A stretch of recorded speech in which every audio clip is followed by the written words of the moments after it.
It wouldn't be October if we didn't have a Saturday for the ages in college football as we recap all the madness here on the Matt Barrie Show, ESPN College Football YouTube channel, as we do each and every Sunday with the great Paul Finebaum. Look, I am so torn of where to start. And I think I'll start from where we last left the building, which is 2:30 a.m. Eastern. And Caleb Williams somehow, some way, saving Lincoln Riley's ass again and getting a win in triple overtime, leaving me stunned that they got away with it that late at night, that early in the morning. And for me, poking so many holes in what USC is right now as a team. Yeah, Matt, I mean, we were at this same juncture a week ago after Colorado, and it's about to end, whether it's Notre Dame, whether it's Utah, Washington, Oregon, just go down the list. It really doesn't matter which week it is. I mean, they are beyond the high wire. They're at the precipice, and it's too bad because we're talking about one of the most exciting offenses we've ever seen, but the defense is absurd. And it's not even you could say it's a lack of talent. It's a lack of effort. I mean, there's just guys standing around like they're trying to choose which Taylor Swift song to hear next. I mean, it's beyond ridiculous. And Lincoln is a superb coach, but yesterday in Dallas, they seemed pretty happy that he was, for the first time, that he was in LA, and they had Brent Venables, and quite frankly, USC is a great story, but it's about to hit the iceberg. Yeah, it's a great juxtaposition because Oklahoma never played defense when Lincoln was there, and Lincoln would have Heisman Trophy winners. They would go to the college football playoff, and then they would get beat. Why? Because they let the team score 50-plus points. And now Brent Venables has bought into the defensive thing. That's his trade. He's defensive coordinator by trade. Got back into that side of the ball, owning that with Oklahoma. We'll get to them in a minute. But this was one of the craziest 2 hours I think we've seen in college football by major head coaches and major programs we've seen in the history of the sport. Because we were watching that final drive of USC. The clock management, awful. The decisions were absolutely brutal, which led to USC botching a game-winning field goal after they botched the final drive an hour and a half, 2 hours after Mario Cristobal didn't take a knee to win the game. And we're sitting here thinking, like, what are we doing? Yeah, as far as Mario Cristobal, I think we all agree he's really a good coach, and all the things we always say before we say but. But I mean, that's one of the most inexcusable decisions in the history of college football. It reminds me of do you remember 1999? Kevin Steele, head coach of Baylor, had lost the week before by a missed extra point, I think, to Boston College or somebody, and he decided to play bully football at the goal line, and we're gonna score one more time just to show you guys, and we had a pick up for a 99-yard run that reminded everybody of Herm Edwards in 1978, and Kevin Steele hasn't been a head coach since. At least he's been an interim head coach a few times. But I mean, this wasn't just some vagabond coach. I mean, this is Mario Cristobal, who has now had two of the plush jobs in college football. And what's so ridiculous is that he had things going, and I don't know how much he threw away with that. And frankly, his explanation was even worse than his lack of attention during the game. Look, and I love Mario Cristobal. I think he's one of the great recruiters in college football. I believe that he's going to get Miami back to its place in college football, which is always near the top of the ACC and playing for conference championships. But you talk about the explanation. I'm sitting there trying to walk through in my head what the advantage was to not just banging a knee and winning the game. What was he trying to make a stay? He's an offensive line guy by we were sitting there watching that. We stopped watching for a minute. We're like, oh, they're going to take a kney. We turn around. There's no saving to make. We see this commotion on the field, and we're like, what is going on? Well, let's just, I mean, there's no explanation other than utter stupidity. Because how can you not be plugged into that? I mean, he's the head football coach. It was. I mean, there were a million boneheaded decisions yesterday. Pick your game. Jimbo Fisher, Lincoln Riley, you mentioned, going up and down the dial, but Elliot Drinkwitz, but just to start early. But I mean, that's the most fundamental thing. And I mean, every high school coach in America knows that. This isn't. You don't have to make $10 million a year to be that stupid. I mean, you signal it in. You do whatever you're supposed to do. There's no. I mean, what do you gain? I don't know. Now you're fighting in the ACC that's got Louisville, Florida State, North Carolina, all undefeated on the season. You mentioned Jimbo because I segue into that because there were some things in that game where you just what give me for the first part of it. Give me the one thing that you thought A&M did to get in their own way. Well, there was a punt. I think the thing that got me toward the end was, I mean, they're not making any ground at all, and then they finally get a chance. And was it 4th and 3? It was short, yeah. And I mean, I think that's when they kicked the field goal, which got blocked for a touchdown, which came back. I mean, just hey, you got 3 yards and you have a chance to tie the game. Go for it. Don't screw around with that little time left. Yeah, and look, and I said this on Sunday Bloody Sunday about Alabama. They have Paul, to me, as we sit here on October 8th, it is crystal clear to me, and it should be to everyone else. Alabama has now figured out who they are. They had an identity crisis the first month of the season because they couldn't figure out quarterback. We knew they could play defense. Offensive line looked a little bit shaky. They now know what Jalen Milroe is as a quarterback. It is frightening now for the rest of the SEC because Alabama, they're going to kill you by 1,000 paper cuts this year because they're not really explosive. And they just went into College Station yesterday, a place they lost the last time they played. And in the second half of that game, handled Texas A&M, who I thought coming in may have been a better team. Yeah, a lot of people did, and they really won the game. A lot of different ways. Milroe, is a tremendous deep threat, but that defense, was unbelievable. And all I heard from the experts I sit with and you sit with every week was how good the other side of the ball was. I mean, I was even hearing from head coaches around the SEC that you can't do it. I mean, nobody can deal with that defensive line. It was actually the other way around. I mean, that final drive that were Alabama. I mean, Alabama looked like some of the great defenses of old. The problem with Alabama, though, Matt, is you can never trust them. I mean, they will just get in their own way. And this game was a little different than the Ole Miss game because they finally just kind of pulled away from Ole Miss. But I mean, no matter what Alabama did, they managed to get the other team back in it. And you look at their schedule and go, well, where else could they trip up? How about anywhere? Yeah. I mean, look, it was 14-0. They outscored A&M in the third quarter. That was the difference.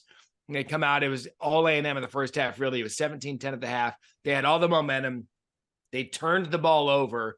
A&M got a turnover on defense, and Max Johnson turned it right back over on an interception. That's kind of when it started changing because Alabama tied it.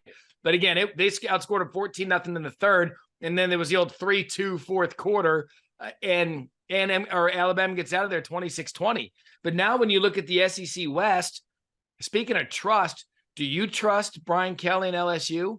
I mean, look, credit them. They were down, I think it was 17 points. Fourth largest comeback by any Brian Kelly coach team in his career. They got out of Columbia with a win, but that defense still leaves a lot to be desired. Yeah, I mean, I think too many people, were probably watching, OU Texas and saw the score and go, oh, okay. That was a terrifying game, Matt, as you well know. There were times in that game that there was no chance LSU could win, and then it just took. It took a couple of defensive stands, and then it took an utterly bizarre call by Eli Drinkwitz. I think it was 4th and 32. Yeah, punt it. You punt it. Yeah, and it worked out for him.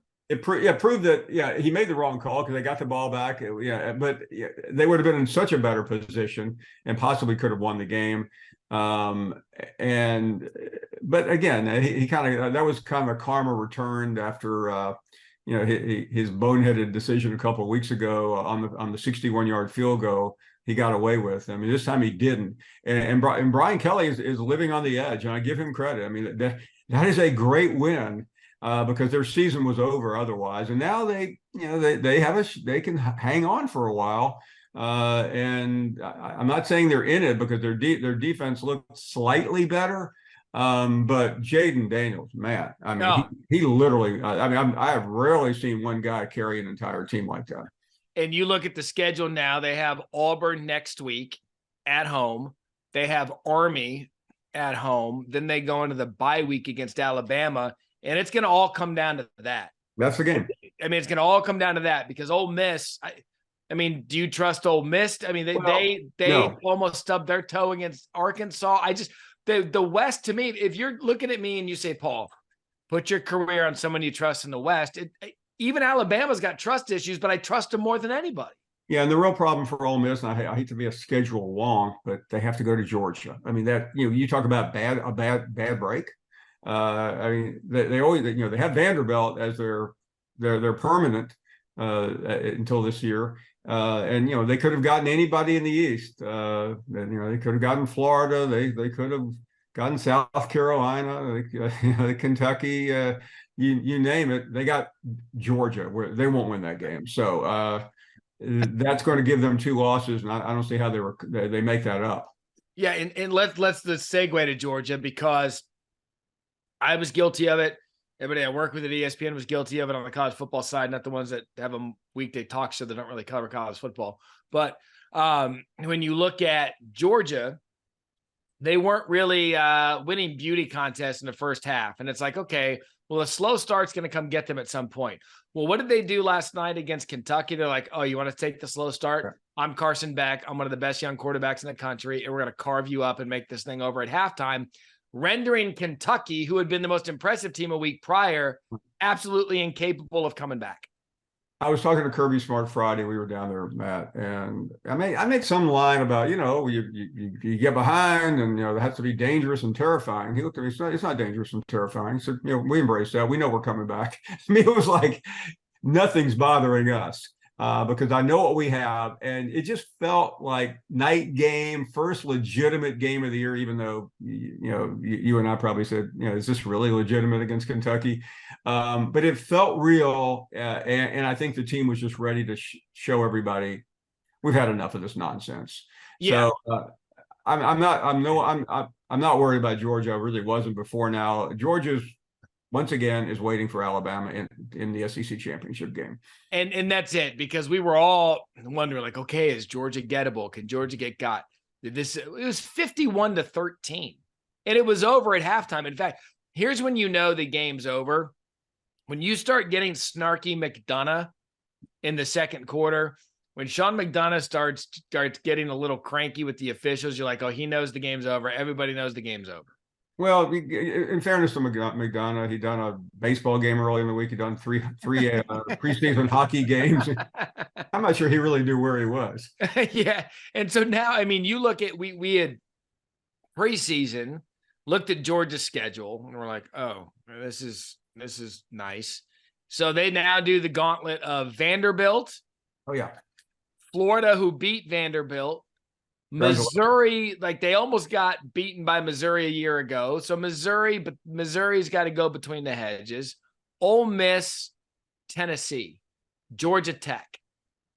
That's not exactly a murderer's row to end the season. Now, a couple of those games are going to have to grab their attention, but based on what I saw yesterday, there isn't one team that you're going to convince me that's going to hang on the field with them for 4 quarters. No, I mean, the most dangerous is at Tennessee, but the next 2 weeks we'll know whether Tennessee is legitimate or not. Right now, they remain a complete mystery.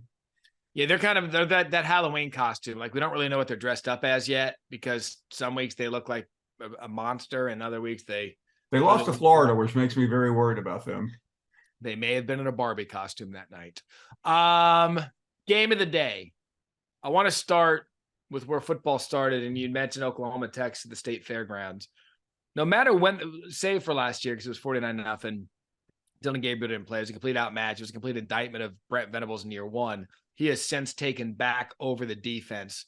And with the defense playing the way that it is and Dylan Gabriel playing the way that it is in that final drive, I thought Texas and Sark was going to go in there with that final field goal and get this win and stay in the hunt for a playoff berth.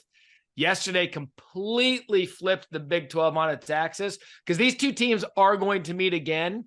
But for right here, right now, Paul, you've got to seriously talk about Oklahoma as a legitimate contender for a college football playoff spot. Yeah, number one, I'll get this out of the way. I mean, Texas is still a really good team, but let me move them out of the way because they're no longer really relevant in this conversation. I cannot be more impressed with Brent Venables because I really had my doubts, and you couldn't help but have your doubts after 49-0 last year. But he has come of age. We couldn't really tell, and I had Oklahoma fans and friends kept telling me, "Hey, you're wrong. They're great." I said, "Calm down. You've beaten nobody." Well, I mean, on the biggest stage that they'll play in until they play again against Texas. I mean, that was just amazing. And the fact that they had the game won, I mean, that game was over and then they let it slip away and then they got it back, I think just, reinforces, how well Venables has progressed as a head coach. And, Dylan Gabriel was just pure magic at times to watch. I mean, you have to forgive the mistakes of considering the atmosphere and the environment and what was going on, but that's one of the big wins I've seen in a long time, and it meant so much because there had been a degree of apprehension from Oklahoma people about coming into the SEC because Texas was the big bad. And they felt like they were just kind of following their big brother in, but there's no longer any apprehension. And SEC fans are already claiming them now for this year. They're trying to get credit for Oklahoma and Texas. I mean, Greg Sankey was at the State Fair yesterday for that game, so he's already planted his flag with both of those schools. And I thought about this yesterday watching it because I go way back with Oklahoma, Texas, from my small market television gig and local TV, and in Dallas where that game is played. I was there for 5 years, and I've seen that game numerous times. And it was always the game of the year in the Big 12 South. No matter what, it was the game of the year, and it was really one of the games of the year in college football. But then, Paul, what would happen is Oklahoma and Texas, after they got done with an all-time classic, they'd go play Kansas, and they'd go play another Oklahoma. They'd go play another Big 12 game. That's done after this year. And I started thinking big picture for both Oklahoma and Texas. If you're going to make a run at the college football playoff, you had better do it this year because next year, and I don't know the schedule, it's not in front of me, but you're going to come out of this game and then have to go suit up against LSU. Or going to have to go suit up against Tennessee. Are going to have to go suit up against Florida. It's a completely different ballgame for both of these programs. So do it now until you get used to what's coming. No, Oklahoma has Georgia. Texas has Georgia at home next year. Oklahoma has Alabama. That's following this? No, wait, somewhere. Okay. The schedule has not been released. Yeah, right. But I mean, those are the games that are already set. Yeah. And no, it won't be the next week. But I mean, both their schedules are pretty treacherous. But you're right, 100% correct about that. And I think they're both. I think that game. There's definitely a spot on the line in that game, regardless of how the rest of the season turns out. Oh, it's so good. I mean, you just sit here and you think about everything we saw yesterday, and that's where we'll leave you. Paul, I want you, if you could, we do this every week, first Saturday in October, left us with so much drama, so much jaw-dropping decisions and just unbelievable finishes. How would you sum up what we saw at the Week 6 college football season, Mark? Well, as great as the wins was for Oklahoma and Alabama, and the criticism, the fact that I'm about to mention Deion Sanders for the first time is actually breaking news. But Matt, it will transcend sports, the stupidity of Mario Cristobal. That will be when you're walking down the hallway, on Monday, whether it's at your place or mine, or at an auto shop, or in an insurance company, people are going to be talking about that, because I mean, there are very few times in our industry where you see something as boneheaded and moronic as what we saw from Miami and Mario. And it pains me to say, because I like you, I keep in touch with Mario all the time. But that's beside the point. That doesn't matter. That this is, I mean, we would be derelict. We would be as derelict in our job by not calling him out as he was in his job. I mean, I had a head coach text me this morning saying, "Have you ever seen a more egregious display of coaching malpractice than that?" And the answer is no. Yeah. And from someone who sits next to Dan Mullen 3-4 days a week, you can only imagine what his reaction was while all this is going on. And look, you're going to remember it for the wrong reasons, but there's a lot of football left to play. And here's one thing I know to be true. If that's how we're going to start the midway point of the season and finish it, and then start the rest of October, boy, are we in for a treat of absolute college football chaos. It is the greatest, stupidest sport in the history of the world, and we are here with a front row seat. Paul, great stuff. I'm looking forward to doing it again next week. Where are we headed for SEC? Knoxville, A&M in Tennessee. Oh, okay, good. We'll have some Jimbo Fisher anecdotes next week, and see if Josh Heupel can't get it done. For Paul Finebaum, I'm Matt Barrie. Thank you for watching the Matt Barrie Show on the ESPN College Football YouTube channel. Give me something.